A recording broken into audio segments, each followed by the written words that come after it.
Assalamualaikum warahmatullahi wabarakatuh. Hai adik-adik semuanya, bagaimana kabarnya hari ini? Semoga kita semuanya masih dalam keadaan sehat walafiat ya.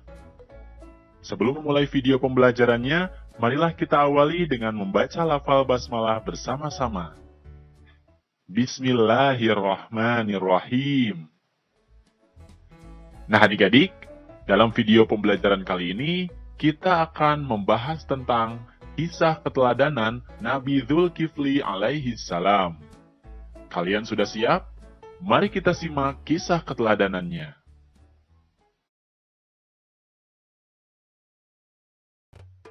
Nabi Zulkifli alaihi salam memiliki nama asli yaitu Bashar. Nabi Zulkifli adalah putra dari Nabi Ayub alaihi salam. Seperti ayahnya, ia juga mempunyai sifat yang sabar dan teguh, serta taat beribadah. Nabi Zulkifli alaihi salam memiliki keimanan dan ketakwaan kepada Allah Subhanahu wa Ta'ala yang sangat tinggi.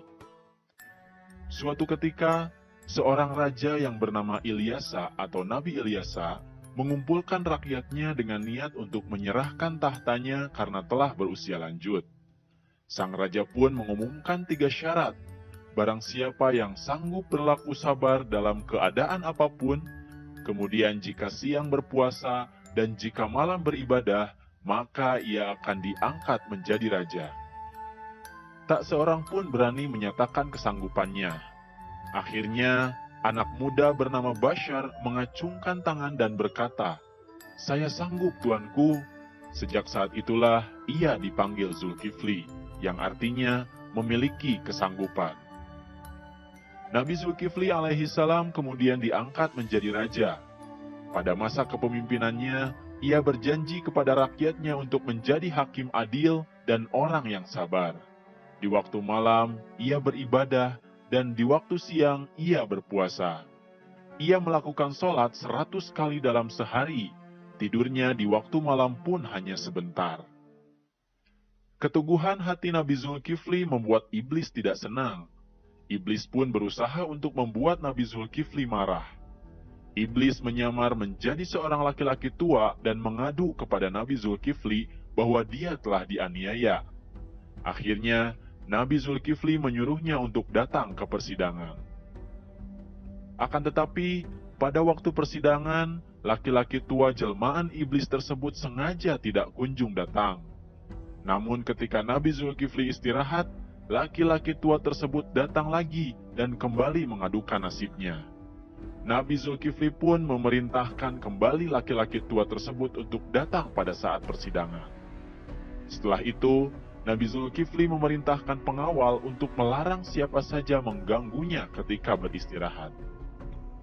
Para pengawal pun memperkuat penjagaan. Akan tetapi, laki-laki tua tersebut kembali berhasil menyelinap masuk. Akhirnya, para pengawal pun sadar bahwa ia bukanlah manusia biasa.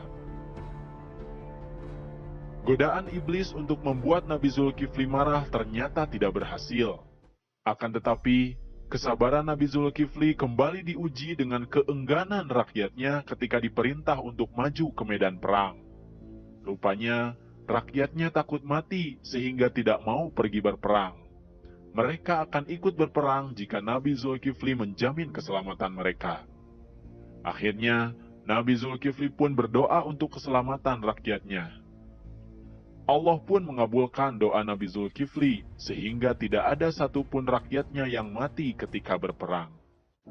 Setelah itu, Nabi Zulkifli pun senantiasa memimpin rakyatnya dengan adil, dan hingga wafatnya, Nabi Zulkifli tetap memegang teguh janjinya. Bismillahirrahmanirrahim. Dan ingatlah kisah Ismail, Idris, dan Zulkifli. Semua mereka termasuk orang-orang yang sabar. Kami telah memasukkan mereka ke dalam rahmat kami.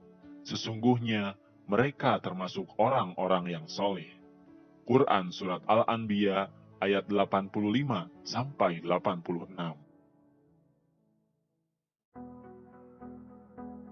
Nah adik-adik, itulah kisah keteladanan tentang Nabi Zulkifli alaihi salam.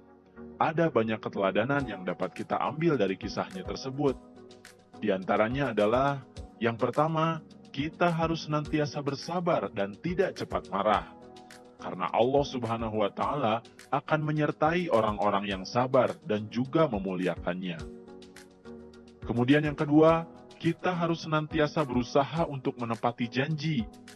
Apabila kita telah berjanji, maka janji tersebut harus ditepati agar kita tidak termasuk orang-orang yang munafik. Kemudian yang ketiga, kita harus senantiasa beriman dan bertakwa kepada Allah Subhanahu wa Ta'ala dengan tekun beribadah. Dengan keimanan dan ketakwaan, Allah Subhanahu wa Ta'ala pasti akan mencintai kita dan tentunya meridhoi kita untuk masuk ke surganya. Oke adik-adik, itulah dia kisah keteladanan tentang Nabi Zulkifli alaihi salam. Semoga kalian bisa memahami dan juga bisa menceritakan kisah Nabi Zulkifli alaihi salam serta mencontoh sifat terpujinya dalam kehidupan sehari-hari ya. Jangan lupa like, komen, dan subscribe video ini, kemudian aktifkan tanda loncengnya supaya kalian mendapatkan informasi dari update video yang terbaru. Terima kasih atas perhatiannya dan mohon maaf apabila ada kesalahan. Billahi taufiq wal hidayah. Wassalamualaikum warahmatullahi wabarakatuh.